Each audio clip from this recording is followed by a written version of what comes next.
அதாவது நம்ம நல்லவங்களா இருப்போம், நம்மளை சுற்றி இருக்கவங்க பலதரப்பட்ட குணாதிசயங்கள் உடையவர்களாக இருப்பார்கள்.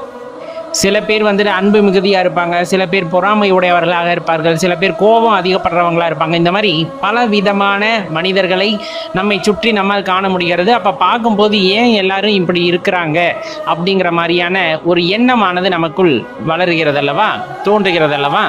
அதற்கு எல்லாமே காரணம் இருக்கிறது. இறைவன் படைப்பும் சூட்சமமானது.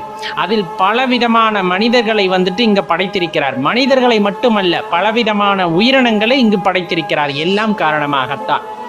ஒவ்வொன்றும் பார்த்தீங்க அப்படின்னா ஒவ்வொருத்தருக்குள்ள ஒரு அனுபவத்தை கொடுக்க வல்லது.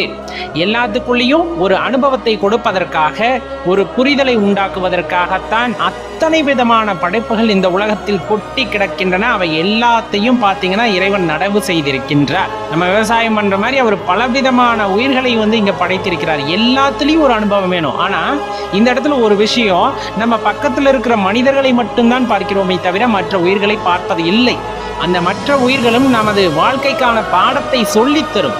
அதனால அந்த உயிரினங்களையும் உற்று நோக்கும் போது அதிலிருந்து நமக்கு வாழ்க்கைக்கான பாடமானது கிடைக்கப்பெறும்.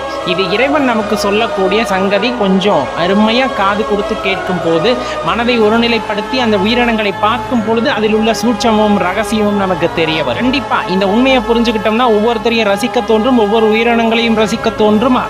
அது நடக்கின்ற அழகு, அது செயல்படுகின்ற விதம், இதையெல்லாம் பார்க்கும்போது நம்ம வாழ்க்கையில ஒரு பெரிய மாற்றமானது வரும். கட்டாயமா எல்லா உயிருக்குள்ளும் இறைவன் இருப்பது போல, எல்லா உயிராகவும் இறைவன் இருப்பது போல, பலவித மனிதர்களுக்குள்ளும் இறைவன் இருக்கின்றார்.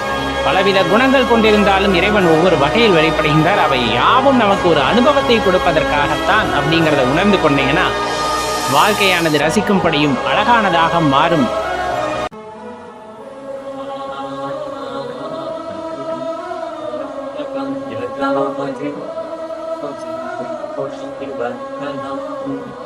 Rupa-rupamiva vandhanati, Om Shri Amavrita.